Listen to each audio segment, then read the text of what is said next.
Hello friend, this is Mansu and welcome to High Speed Guru. यहाँ पर बात करेंगे आज कंटेम्प्रेरी इंडिया एंड एजुकेशन की इंपॉर्टेंट क्वेश्चंस की। यहाँ पर हम आपके लिए 50 प्रश्न लेकर आए हैं जो कि वन लाइनर है, यानी एक एक लाइन के क्वेश्चंस में हम आप लोगों का पूरा सिलेबस खत्म करने वाले बहुत ही अच्छे प्रश्न लेकर आए हैं यहाँ पर, और जो कि आपके एग्जाम में क्वेश्चन पूछे जाते हैं वैसे ही क्वेश्चन यहाँ पर लेकर आए हैं।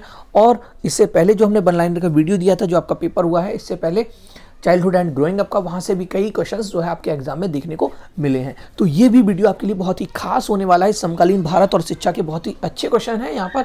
जिसने भी अभी तक चैनल को सब्सक्राइब नहीं किया है कर लीजिएगा, जिससे कि आगे आने वाली वीडियो के नोटिफिकेशन आपको मिल सकें, ठीक है। और हमारे यहाँ पर जो भी बताया जाता है, जो भी क्वेश्चंस आपको दिए जाते हैं उनका पीडीएफ भी देते हैं। तो पीडीएफ के लिए आप लोग टेलीग्राम चैनल को ज्वाइन कर सकते हैं, वहाँ से आप पीडीएफ भी डाउनलोड कर पाएंगे।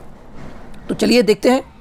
पहला प्रश्न है, समाज पुस्तक के लेखक है। आपसे समाज पुस्तक के लेखक पूछे जा रहे, तो आंसर आपका जाएगा मैकाइवर एवं पेज के साथ। और यहाँ पर पूछा गया कि शैक्षिक समाजशास्त्र के जन्मदाता। आप लोग ध्यान रखिएगा कि शैक्षिक समाजशास्त्र के जन्मदाता की बात की जा रही है, ठीक है। ध्यान रखिए, ये मैं क्यों कह रहा हूँ, क्योंकि आपसे कभी कभी समाजशास्त्र के जन्मदाता भी पूछ लेगा। अगर शैक्षिक समाजशास्त्र के जन्मदाता पूछा जाए तो जॉर्ज पायन के साथ आंसर जाएगा, और अगर समाजशास्त्र के जन्मदाता की बात की जाए तो आपका ऑगस्ट कॉम्टे के साथ जाएगा आंसर, ठीक है। ऑगस्ट कॉम्टे, ये बात आप याद रखिएगा। अगला है, वैदिक शिक्षा की दो विशेषताएं हैं। अब यहाँ से आपसे जो है वैदिक शिक्षा की दो विशेषताओं के बारे में पूछा जा रहा है, क्या है। तो ऑप्शन आपको दिया जाएगा। देखिए, ये जो प्रश्न है आपके सामने, ये आपसे ऑब्जेक्टिव में भी पूछे जा सकते हैं, ठीक है, या यहाँ पर जैसे दिए हैं ऐसे भी पूछे जा सकते हैं। तो आप लोग ये याद रखिएगा, अगर ऑब्जेक्टिव में भी पूछा जाता है तो आप लोग आंसर का विशेष ध्यान रखें, ठीक है। यहाँ पर पूछा गया था कि वैदिक शिक्षा की दो विशेषताएं हैं, तो नैतिक चरित्र का निर्माण करना और व्यक्तित्व का विकास करना, ठीक है। अगला है आपके सामने, चलिए अगला प्रश्न है, बौद्ध धर्म में विकसित हुआ था। तो भाई बौद्ध धर्म जो है बौद्ध मठों में विकसित हुआ था, याद रखिएगा। और अगला है, वैदिक शिक्षा किस संस्कार के बाद प्रारंभ होती थी। तो भाई वैदिक शिक्षा जो है पहले उपनयन संस्कार होता था, उसके बाद वैदिक शिक्षा का जो है प्रारंभ किया जाता था। उपनयन संस्कार की बात करें, इसमें जो है बालक जो है गुरु के संरक्षण में वैदिक शिक्षा प्राप्त करता था, ठीक है। उपनयन संस्कार में क्या है, बालक गुरु के संरक्षण में वैदिक शिक्षा प्राप्त करता था, ये बात आप याद रखेंगे, ठीक है। नेक्स्ट, और अगर हाँ आपसे ये पूछ ली जाए कि उपनयन संस्कार का अर्थ क्या होता है, अगर आपसे अर्थ पूछा जाता है तो इसका अर्थ होता है पास ले जाना, ठीक है। नेक्स्ट है आपका, बौद्ध विद्यालय में प्रवेश के लिए होना अनिवार्य था। देखिए, बौद्ध विद्यालय में अगर प्रवेश होता था तो आपका पवज्जा किया जाता था, ठीक है। और वैदिक शिक्षा में क्या किया जाता, उपनयन किया जाता, और बौद्ध विद्यालय में प्रवेश के लिए आपका पवज्जा किया जाता था, ठीक है। अगर पवज्जा की बात करें, जब बालक जो है विद्यालय में विद्या प्राप्त करने के लिए भाई संघ में या मठ में प्रवेश करता था, तो क्या है आपका, उसे पवज्जा कहा जाता था। और पवज्जा का अगर अर्थ पूछा जाता है आपसे तो इसका अर्थ होता है बाहर जाना, ठीक है। यानी कि जब बालक जो है अपने माता पिता घर को छोड़कर, यानी घर से अलग होकर विद्या प्राप्त करने के लिए, विद्या अर्जन के लिए जब बाहर जाता था, ठीक है। चलिए आगे। अब है आपका, बिस्मिल्लाह रस्म पर प्रारंभ होती थी। बिस्मिल्लाह रस्म जो है आपकी 4 वर्ष 4 माह 4 दिन पर जो है प्रारंभ होती थी। अगला है, वेद किस भाषा में लिखे गए थे। तो वेदों का पता है आपको, संस्कृत भाषा में लिखे गए थे। अगला है, बच्चों का गुरुकुलों में प्रवेश 8 से 12 वर्ष की आयु में होता था, ठीक है। यहाँ पर कहा जा रहा है कि बच्चों में गुरुकुल, यानी बच्चों का गुरुकुल में प्रवेश 8 से 12 वर्ष की आयु में होता था, ठीक है। देखिए, अगर वैदिक काल की बात करें तो वैदिक काल में जो शिक्षा की बात थी, वैदिक काल में शिक्षा की बात थी, इसमें जो बच्चों का स्कूल में प्रवेश होता था, विद्यालय में प्रवेश होता था, उसमें ब्राह्मण के लिए जो आयु रखी गई थी वो ब्राह्मण बालक के लिए उसकी 8 वर्ष थी, ठीक है। और क्षत्रिय के लिए 11 वर्ष थी, और वैश्य के लिए 12 वर्ष में विद्यालय में प्रवेश दिया जाता था। अगला है, वैदिक कालीन शिक्षा का मुख्य उद्देश्य क्या था। तो भाई आध्यात्मिक उन्नति, ठीक है। अगला है आपके सामने, चरण कहते हैं एक प्रकार के विद्यालय को। अगला है, उपनयन संस्कार किया जाता था गुरुकुल की परंपराओं में शिक्षा प्रारंभ करने के लिए, आपको बता चुके अभी। और संसार का प्रथम विश्वविद्यालय अगर पूछा जाता है तो आपका तक्षशिला के साथ आंसर जाएगा, ठीक है। आगे देखते हैं। चलिए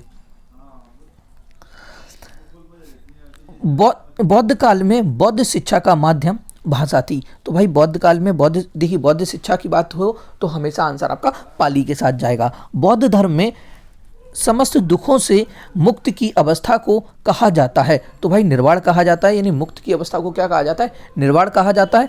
और बौद्ध शिक्षा का प्रमुख केंद्र जो है नालंदा था। मदरसों में शिक्षा का माध्यम भाई फारसी हुआ करता था और मुस्लिम काल में शिक्षा की व्यवस्था जो है मदरसों में होती थी। ठीक है, ये बात आप लोग देख लीजिएगा और इनको आप लोग अच्छे से देख लीजिए, यहाँ से आपके काफ़ी क्वेश्चंस बन जाएंगे। देखने में क्वेश्चन छोटे हैं लेकिन आपके एग्जाम में ये आपके मार्क्स बढ़ा सकते हैं। ठीक है, भारत में आधुनिक शिक्षा का जन्मदाता कहा जाता था तो भाई चार्ल्स ग्रांट को कहा जाता था और 1835 में प्रसिद्ध है। तो मैकाले निस्यंदन सिद्धांत के लिए 1835 में भाई देखिए 1835 मैकाले निस्यंदन सिद्धांत के लिए क्या है? प्रसिद्ध है। ये बात आप याद रखेंगे। मैकाले निस्यंदन सिद्धांत के बारे में बात की जाती तो आपका आंसर 1835 को जाना चाहिए। अगला है निस्यंदन सिद्धांत दिया था तो भाई मैकाले ने दिया था।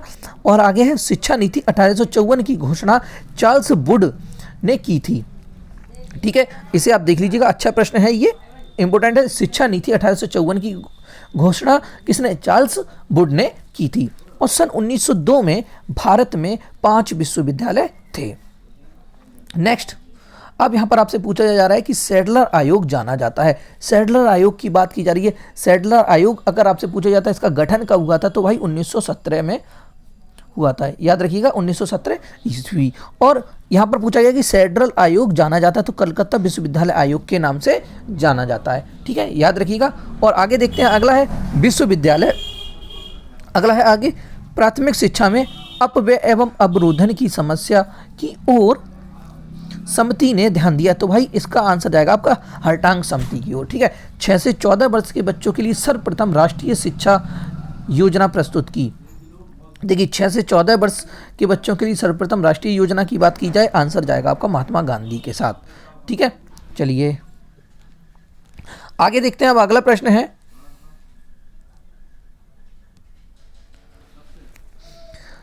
अर्थव्यवस्था में सामाजिक गतिशीलता सबसे अधिक होती है। अर्थव्यवस्था में सामाजिक गतिशीलता सबसे अधिक होती है, यानी समाजवादी अर्थव्यवस्था में आपकी सामाजिक गतिशीलता कैसी रहती है? सबसे अधिक रहती है। आगे शैक्षिक अवसरों की समानता पर सर्वप्रथम कोठारी आयोग ने दिया था, यानी सर्वप्रथम विचार किसने दिया था? शैक्षिक अवसरों की समानता पर कोठारी आयोग ने। अगला है केंद्रीय शिक्षा सलाहकार बोर्ड का गठन 1921 में हुआ।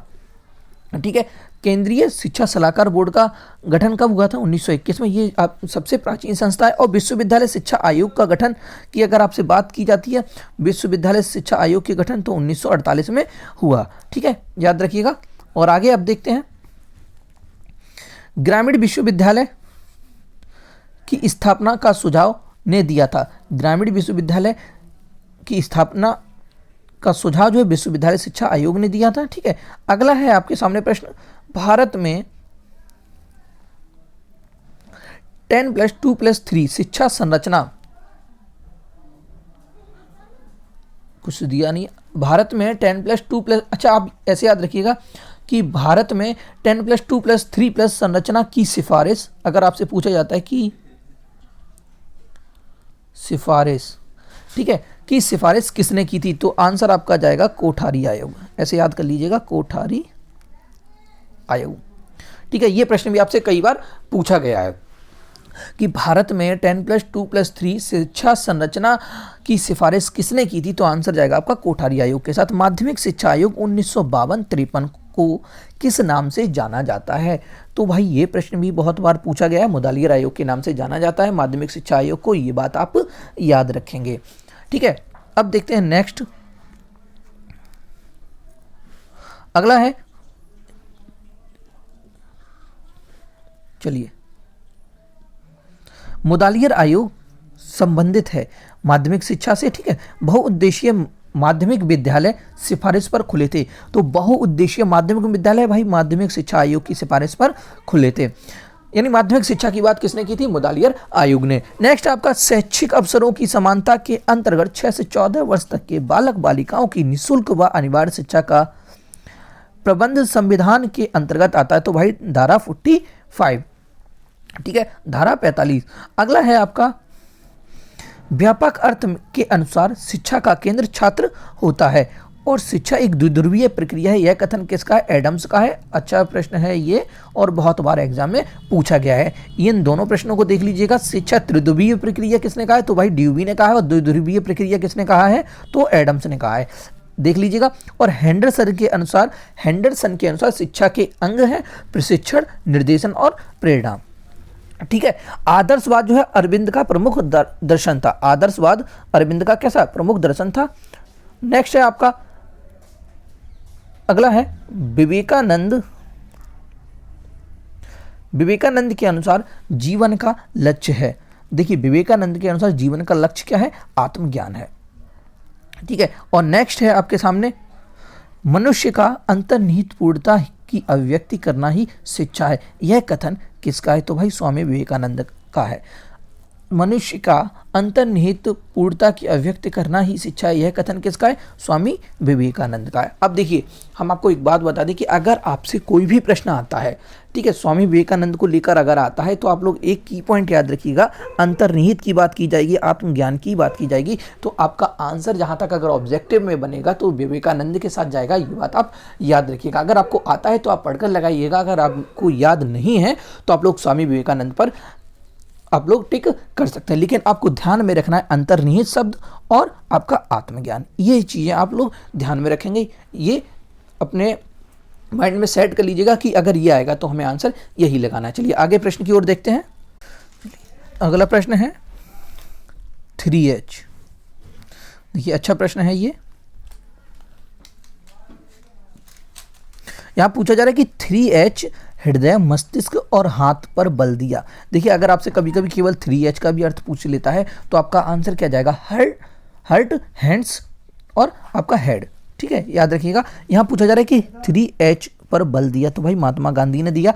अगला है राधा कृष्णन आयोग की संतुष्टियां संबंधित थी, तो भाई उच्च शिक्षा से। ठीक है, राधा कृष्णन आयोग की संतुष्टियां किस पर संबंधित थी? उच्च शिक्षा से। शिक्षा को हमें समझदार, अनियंत्रित और बुद्धिमान होने में सहायक होना चाहिए। यह किसने कहा? तो जी कृष्णमूर्ति ने कहा। ठीक है, शिक्षा को हमें समझदार, अयांत्रिक और बुद्धिमान होने में सहायक होना चाहिए। यह किसने कहा? तो जी कृष्णमूर्ति ने कहा है। और विचार केंद्रित शिक्षा है। विचार केंद्रित शिक्षा है, आदर्शवाद शिक्षा है, जो है आपकी आदर्शवादी शिक्षा है। कैसी? विचार केंद्रित शिक्षा है। अगला है शिक्षा आदर्शों एवं मूल्यों की प्राप्ति से संबंधित है। यह कथन आदर्शवाद का है। और पेस्टोलॉजी ने शिक्षण विधि का विकास किया था, तो पेस्टोलॉजी ने जो है अभ्यास एवं आवृत्ति शिक्षण विधि का विकास किया था। देखिए अब हम आपको जो है आगे और भी 50 प्रश्न लेकर आने वाले हैं, आपके लिए बहुत ही अच्छे प्रश्न लेकर आएंगे। ठीक है, इन प्रश्नों को आप लोग अच्छे से देख लीजिएगा। एक भी क्वेश्चन आपको जो है एग्जाम में बाहर नहीं मिलेगा। यहाँ पर हम जो भी प्रश्न देंगे ना, यहाँ से आपके सारे प्रश्न कंप्लीट हो जाएंगे। आपका पूरा पेपर जो है कंप्लीट यहाँ से फंसने वाला है। यानी आपके एग्जाम में अच्छे प्रश्न रहेंगे, काफ़ी हेल्प मिलेगी आपको। ठीक है, और PDF डाउनलोड करने के लिए आप लोग टेलीग्राम से जुड़ सकते हो। और भाई वीडियो को थोड़ा सा शेयर भी कर दीजिएगा, ठीक है, और लाइक भी कर दीजिएगा। हम लोग आपके लिए इतनी मेहनत कर रहे हैं तो थोड़ा तो सपोर्ट आप लोग कीजिए। ठीक है, थैंक यू।